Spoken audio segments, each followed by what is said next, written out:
Hello everybody, welcome to another video. Today it is the 14th of September. We have some interesting updates today, beginning with Vuhledar, with the Russians storming an important mine facility.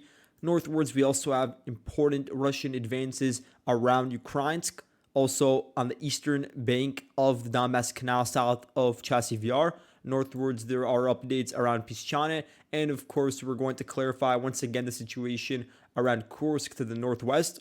Let's zoom in and once again look at Vuhledar first. If you want to start from a different front, then of course everything is timestamped. But let's zoom in and look at the updates specifically from that region. As we zoom in, you can see here in yellow the Russian advances from the past 24 hours amounting to 4.7 square kilometers. So you had a two-pronged Russian attack onto what I call the Pivne Donbasskaya coal mine, but others have called it the Yuzhno Donbasskaya 3 coal mine.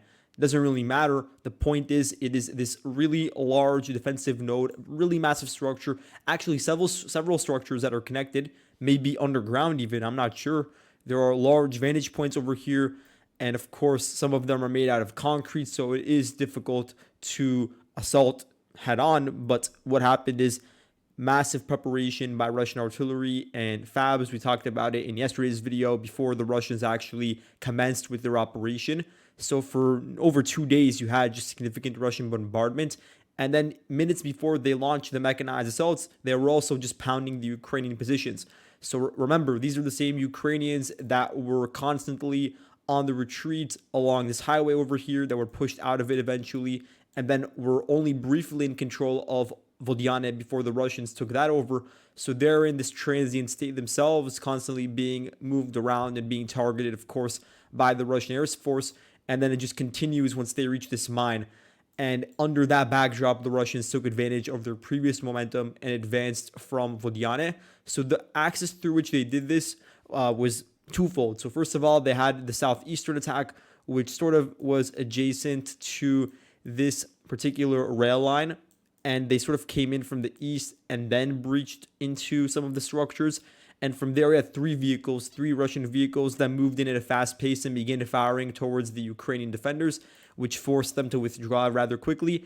At the same time as the Ukrainians were withdrawing from the eastern approaches of the mine, which I would say is located around here, they retreated towards the center where you have the largest structure in this facility. You had another three Ukrainian vehicles coming in, Russian vehicles coming along this vertical paved road, which starts off in the Yuzhno Donbasskaya spoil tip to the south.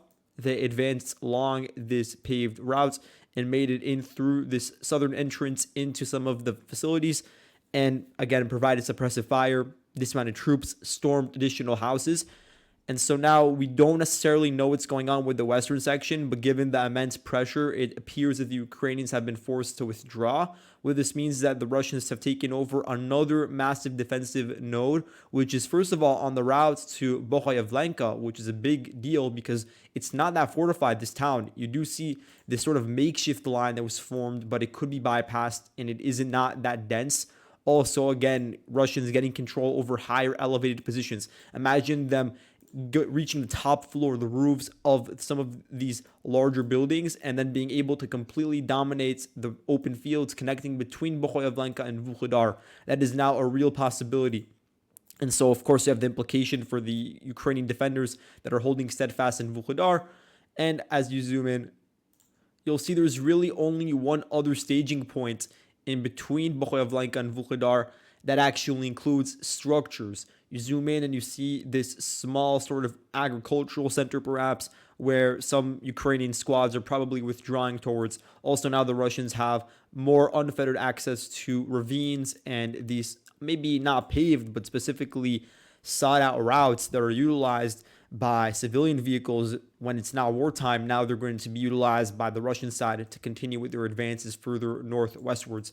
So again, we have to wait for the consolidation, but this is really important as it's one of Ukraine's final large defensive arenas that they've lost control over. Moving on to the Kursk direction, which I should mention, according to the Ukrainian High Command, is a separate front line in their official designations from the Pokrovsk direction, which is located further north. So clearly there is a differentiation being made. The reason why is because they want to create two separate categories so they could then put more focus onto one versus the other. And so, for instance, with Pokrovsk, initially they poured in a lot more resources into that area. Now it's sort of starting to level off with some reinforcements also being moved to the Krakova region. But that allowed the Ukrainians to say, for instance, that they were keeping the situation under control in Pokrovsk, which is definitely true to a certain extent. And then they can sort of sweep under the rug developments that are occurring further south around Krakove. So, not to zoom in, you could see that a lot of Ukrainian sources are actually more willing to show Russian advances than my mapping is actually indicating. So, a lot of Ukrainian sources now claim there is no longer a Ukrainian presence in this particular salient that has been formed, the salient east of Maximilianivka. This is an important area because losing control over it would give the Russians a very strong flank to begin northwards attacks towards the entirety of this village. This village, which has been acting as a vanguard and will continue to prevent unfettered Russian access to the highway leading into Kurakove or towards the river, the Vavch River, which would, of course, lead to cutting off the remaining Ukrainian troops that are holding out east of the river. So those are two reasons why the Ukrainians are holding on to that region and why they've also organized such a really strong response in really lieu of the Russian attacks towards Hostre. So we still don't know what's going on with Hostre, whether it's fully under Russian control. We do know that the same 46 vehicle assault that we discussed in the last video, there's now more footage of it. This came out from the 21st Battalion of the Separate Presidential Brigade. Really important battalion that's been defending in Krasnohorovka, was pushed out and is now defending further westwards. So they work in conjunction with one of the battalions in the 59th Brigade and the 46th Air Mobile Brigade. Those are the core units that are holding out in this region, really amidst significant Russian pressure, some of which hasn't been experienced before in this region. And so the Russian vehicular assaults that occurred yesterday morning, they weren't just along the rail line. Some of them occurred further northwards, very close to the western sort of appendix of Krasnohorovka. And so they were spotted, of course. 4 tanks were actually hit in this video. It was a column consisting of 12, and they were very densely packed. It shows that the Russian forces cared more about the ferocity and the likelihood of being able to push at least one vehicle westwards, juxtaposed to potential losses. That was less of a concern, given the fact that they had such an abundance. They really just wanted to shift the front line in a substantial way, which they succeeded in doing. When you measure it, you could see that they were able to shift it in total by about 5 kilometers and potentially also get a new forward operating base with Hostre. But we have to wait and see about that. Now, one of the big reasons why the Ukrainians were successful in preventing an even worse situation from developing is because their FPV drone was able to destroy an Orlan 30 reconnaissance drone that was sort of roaming around the skies and was supposed to provide a reconnaissance for the Russian forces and artillery fixing. So this has been a very common phenomenon recently, where the Ukrainian FPV drones, they just strike into a Russian recon drone, and that's really important in preventing the Russians from, of course, gaining the full benefits of those UAVs. And so it's become more and more common. It also means that FPVs are flying at higher altitudes to do so. So a lot of videos of such incidents have been released recently, and it helps prevent worse situations from developing. But I will say that it is not surprising that the Ukrainians are taking their time with the withdrawal across the western bank, because even though each day that passes, the likelihood of every single Ukrainian troop that is located along the bridgehead making it out safely does diminish, it is a means by which they can buy significant time, because you're looking at a large piece of area that even once the Ukrainians are fully out of, the Russians will take some time to fully consolidate control over. And so there's definitely thinking involved in that, with the hopes of then preventing head-on assault to Hirnik from the east or to Kharkivka. So that's why they're extending their presence here, even though they know eventually they're going to have to leave. And even if there aren't that many supply routes that could be used to escape eventually, it's just a common theme with Ukrainian troops and pockets more generally. But this time it's just more pronounced because of how large the salient actually is. Now, regardless, Deep State also acknowledges a slight Russian advance west of Halisnivka, south of Dolinivka. You could see it over here, basically on the route to Zelana Pershe. Looking more westwards, this is the most important part of the front line in this region, I should say, specifically Ukrainsk. As you zoom in, you could see the Russian forces have taken over 3.6 square kilometers in the eastern portion of the town, and then also to the northeast, or northwest, I should say. zero point 0.5 square kilometers. The Russian maneuvers here have successfully averted a much more costly and drawn out battle in this urban type settlement because, again, it is a relatively dense area. The Ukrainians are used to being able to drag out warfare in such areas with designated ATGM points, small arms fire, and just constant counterattacks from street block to street block. So a lot of that is not going to occur because of how quickly the Russians pushed on the flanks due to their previous momentum and advances along areas that the Ukrainians simply didn't have the men to hold on to. And so the most clear example is on the northern flank. The northern flank, which extends out of Memrik, which the Russians also took over in a really quick amount of time. So the Russians crossed over the Dragon's Teeth and anti-tank ditch. They were able to make it all the way past these fields and all the way to this region that is located on the rear of the slag heap, the Ukrainsk slag heap, which is really concerning because you still had at the time, and even now perhaps, dozens, if not hundreds of Ukrainian troops in this general region. And so this was verified by a video that I have marked here.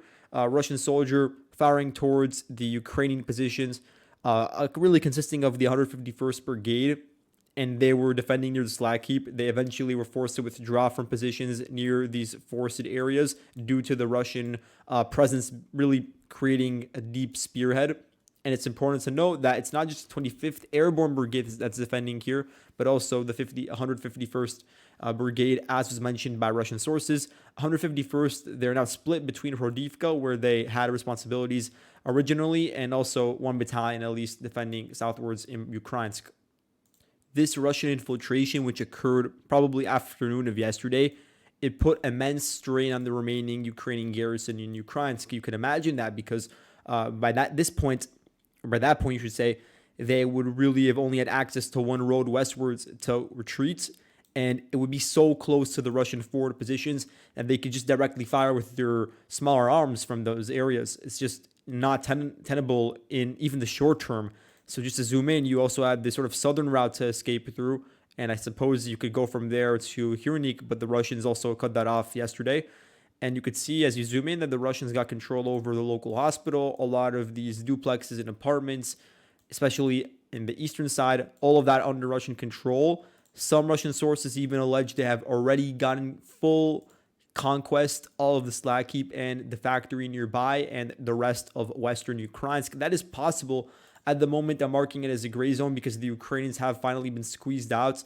And not only have they've been squeezed out, but the Russian forces have found a way to pass the obstacles located west of the town, cross over the anti-tank ditch and Dragon's Teeth, even in this area, not to mention their advances a bit to the north, which means that they already have the momentum needed and the sort of basis needed in order to advance even further to the west towards the next Ukrainian fallback positions, which include this local slag heap. Again, important area to overlook the battlefield, but you're going to have to keep in mind that the Russians will have a much larger vantage point in western Ukrainsk that will give them a really good overview of all the Ukrainians coming in that are trying to solidify control around Surkunye, Kremlina Balka, these open fields. And to be honest, again, these open fields south of Selidove, they are located on a higher elevation, but that sort of is negated by the fact that Ukrainsk is also on a ridge, and even larger in terms of elevation is the slag heap. So again, every single video I mention this, so I'm not going to go into too much detail, but the fall of Ukrainsk means two things. First of all, it gives them the opportunity, the Russians, to create a wedge in between Surkunya and Hyrnik, which would cut off the Ukrainian main garrison to the west in regions such as Selidove, and if you're looking even farther away, like Andriivka, from the current Ukrainian front line grouping, which includes the Hyrnik region and also the Vavcha River bridgehead. So that would be just a huge disconnection and make it much harder for the Ukrainians at the line of contact to continue resisting. That's one thing. Then the other thing is it would give them really open access to continue advancing northwestwards through the open fields overlooking Selidove. That is just a huge issue that even though the Ukrainians at the actual urban battles in the actual houses in eastern Selidove, they've been successful in holding back the Russians. They have no reasonable explanation for how they're going to do the same thing with these open fields here in an area where you can't concentrate firepower in one specific area on one certain route because it is such a vast array of fields that the Russians could use to advance through. and also they're going to be concealed by tree lines, and it's also going to be more mobile because it's just open fields. That's going to have a lot of implications for the midterm defense, I'd say, of Selidove. And it's also going to avert Russian casualties that would have been sort of attrited if they were to only advance head on from the east. Now, to zoom in on New York, we have an update from Deep States. You could see here the Russians have finally captured the phenol plant, even admitted by Ukrainian sources, meaning that the Russians were able to take over 0.5 square kilometers of territory. This is basically the final part of New York that the Ukrainians resisted in. You could see there are some other houses that are tangentially connected to New York, but essentially lead into Lyubimovka. So that's where the fighting has really been relegated to. The front line is now rather solid, with the Ukrainians being able to buy a few weeks of time to continue building up in Lyubimovka. Because remember, initially it was like mid-August when the Russian forces conducted that two-pronged attack and were able to make it to the train station in Lyubimovka.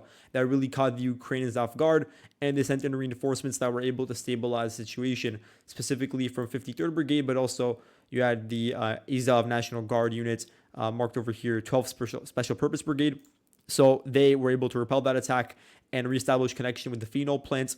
Now some time has passed and the Russians have finally been able to squeeze out the resistors from there.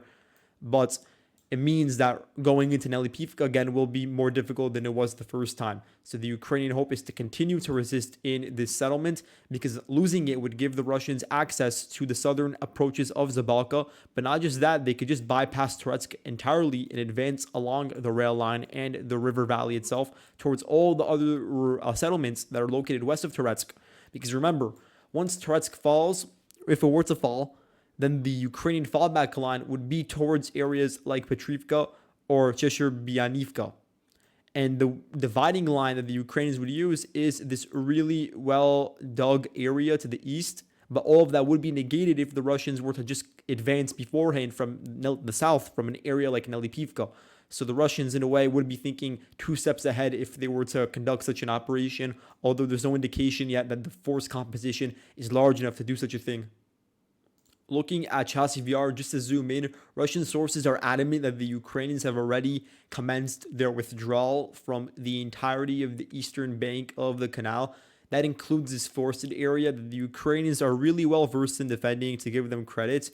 But now there's already claims that the Russians have made infiltrations into much of the wooded area. Not verified yet, so we're not going to change the marking. But the other implication would be that the Ukrainians are preparing for the eventual withdrawal from Andriivka and from the subsequent trenches located to the west. To zoom in on an area where the Russians have actually been verified to advance through, it is south of Prihorivka. So we received reports like last week of Russian attacks towards Prihorivka. Nothing was able to verify that they had taken over the settlement, but now you have this Russian push directly south of it. Russians captured 1.24 square kilometers of territory, specifically in this really dense wooded area, which is just the perfect area for troops to approach before they knock on the residential areas of Prihorivka. So the Russians advanced 1.5 kilometers. DRG is likely operating here not just to advance northwards, but also to cross over the canal and put some sort of flank pressure onto the Ukrainian positions in these quarries located north of Chasiv Yar that are either on equal elevation or in some cases overlooking the surrounding fields. So that's also part of the equation. Prihorivka, the fall of it would symbolize one of the final Ukrainian outposts east of the river falling. Again, it would help out the Russians with flanking Chasiv Yar from the north.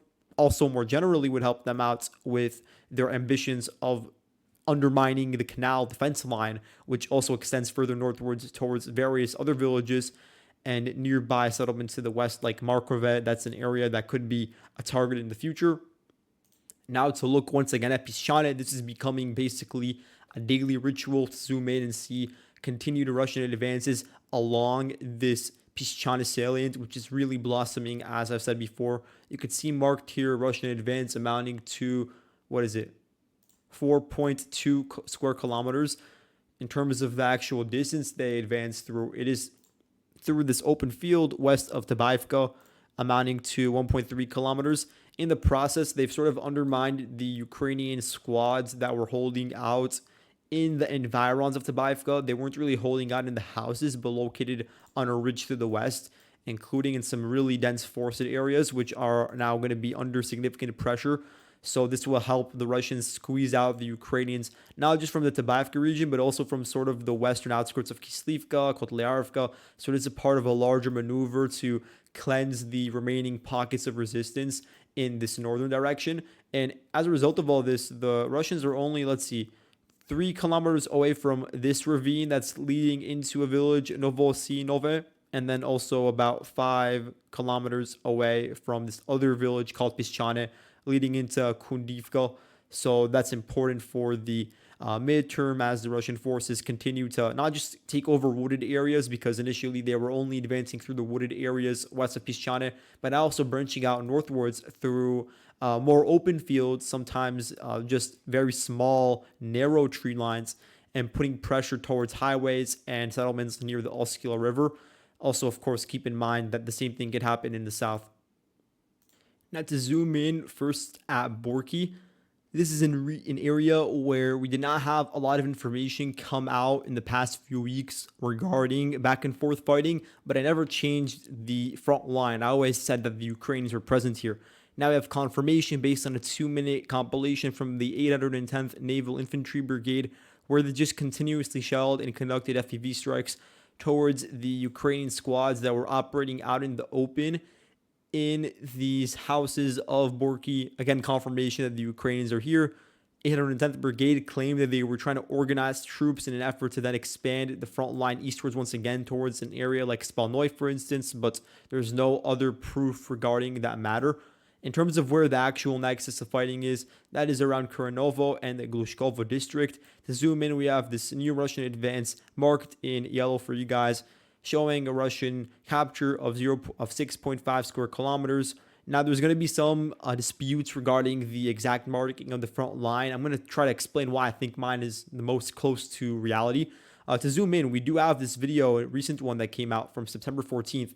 The specific unit was not mentioned, but I believe it was from the 82nd Air Assault Brigade. Could have also been with support from the 80th Air Assault, because the two of them were operating a lot of the time hand in hand. And so here it was this really large Russian assault coming in, likely from the east, from an area like Snagost, then branching out towards Lyubimovka. So it consisted of 14 Russian vehicles. This included 2 tanks, 11 BMPs, and 1 armored personnel carrier, likely from the 51st Regiment of the 106th VDV Division. And so in this video, and more generally based on the reports from the Ukrainian side, they claim to have damaged or destroyed 5 BMDs, 1 tank, and 1 APC during the repulsion of the attack. So then the remaining 7 were able to make it out, probably withdrawing towards Kuranovo and Snagost. Also in the video, you had an FPV strike towards Lyubimovka, targeting a house there, which indicates that some Russian dismounts were able to actually entrench themselves into some of the houses here. So I am marking part of the village as a gray zone, but there's not enough additional really proof to say that they stayed there for an extended period of time. So you do have now serious Russian efforts to break through this village, Lyubimovka, which would really break the camel's back in a sense if they were to do that, because then it would put a lot of additional pressure onto Pokrovsky, Obuchovka, and then sort of open up the rear towards other villages here that really are not well defended, because the Ukrainians have not had enough time to build up the static defenses necessary to do so. So that would be a really worst case scenario. And that's why the Ukrainians are concentrating their efforts now in defensive activities around here. Additionally, you do have Russian sources claiming that they've been able to conduct additional advances and get control over a lot of these fields in their hinterlands between Snagost and Tolstoy Lug, Pokrovsky, Obuchovka. So their mapping of the situation is much more in their favor in a sense. Another interesting and perhaps preliminary claim being made by Russian sources is that they've been able to infiltrate all the way to Dorino. So their mapping of the front line would look something like this, where Dorino is in a gray zone, and then Russians already took over Pokrovsky, Obuchovka, Biakhovo, Venezhapnoy, and of course the Panasovska. So there is sort of disagreement with what I'm indicating, but this could be preliminary information, has to be verified or debunked going forward. But I will say that for several days now, Russian sources have been claiming to capture the villages in the fields that are located around this vertical paved road, and there's been no such confirmation coming out since. So really all of the videos coming out have been focused on a select few villages, including Krasnoyarsk and Vishnevka and Snegost, and then sort of extending eastwards from there. So it is a sort of a narrow corridor through which we're seeing all of the available footage and the armored assaults, but Russian sources are adamant that there is a larger movement going on at the same time. Now you have the 103rd TDF Brigade involved with a lot of the attacks, counterattacks, you could say, or at least holding on to villages here. So they've been heavily involved in maintaining control over a lot of these territories. As an example of this, the 103rd Brigade's Kryla do Pekla drone unit conducted 17 FPV strikes onto Russian vehicles that were moving from Korenovo or from Glushkovo towards the front line. That's a really massive amount, some during daylight, some during night. A lot of them were in vehicle revetments built by the Russians. Others were camouflaged within tree lines and were static. So when they're static like that, it's much easier for the FPV to be positioned and oriented in a way where it bypasses the main defense and armor of the vehicle or tank or whatever it may be and hit the weakest and most vulnerable points. And so then it leads to, of course, much higher likelihood of the vehicle being totally destroyed. So I'm not going to say all 17 were destroyed. Others were moving through fields, through roads. Some had troops mounted on top. So it was just a wide variety of vehicles, but all of them were hit directly. And that's 17. So it's really important and helps put a wrench in some of the advances made by the Russian armor. Then to look westwards, we have additional footage coming out from the Glushkovo area. First of all, in terms of reports, some Russian sources, localized sources, are talking about how Vuhledar has come under control of the Ukrainians and that they're trying to make expansions towards Obod and Medvedje. But so far, no confirmation of this. Again, Ukrainian sources have also talked about their capture of Obuchovka and Vuhledar. And if that were to be the case, then they would have access to the paved road directly leading into Glushkovo. So that would be important to note. But so far, no confirmation of a full capture. Not even of an entrance into Vuhledar. All we have is an entrance into southern Obuchovka, you could say. So the infiltrations, a lot of them started around September 12th. Videos of them came out during that time. So I had the one of the Iron Mauer 2, a engineering vehicle clearing the opening across Dragon's Teeth. And that paved the way for 5 vehicles or so to cross over. When the IMR was clearing it over, one of the tanks was providing cover for it, and another IMR-2 was also destroyed by the Russian border guards during the operation. They sort of maneuvered like this, coming from the southeast, then going eastwards to the north, then crossing through Novi Put, and then along this route over here into southern Obuchovka, which is once again verified by a video released from the Korn drone units attached to the 116th Brigade, but sometimes it gets detached and sent to other parts of the front line to fight. So now they're claiming that they are working in tandem with 2 battalions to conduct the operations here. 2 battalions is an important number. It could be somewhere in between 1,000 to 1,200 men involved, and more generally with the operations here. Depending on the size of a Ukrainian battalion, if you're considering to be mechanized, then they could have 40 to 45 vehicles each. That should be on paper. Of course, it could be lower depending on the situation. And if it's not mechanized, then it wouldn't really be at that high of a number. But given the fact that we're seeing IMRs being utilized, that's something that's common in mechanized units. So I'm just going to say that it probably is some sort of mechanized battalion or perhaps an assault battalion. Assault battalions get a different designation, but a lot of them either have the same structure and vehicle composition as a mechanized or motorized battalion, and their role is pretty clear cut in the sense that they are supposed to be the leaders of the sort of preliminary opening assaults towards certain areas. And again, just to remind you guys, the main Russian unit that is located on the southern bank of the Seam River is currently the 155th Marine Brigade. A lot of their bases are around Glushkovo, Zhivano, etc. So they're going to be the ones involved both with the pushes eastwards that the Russians are currently involved with, coordinating with the Korenovo garrison, but also with trying to subdue the attacks here. So a lot of Russian reserves have urgently been sent in to try to hold on to the line over here. And the Air Force is working really heavily in striking Ukrainian moving targets along the border. So keep that in mind. And yeah, that's all that for today. Thank you all so much for watching, and I'll see you guys in the next video. Goodbye.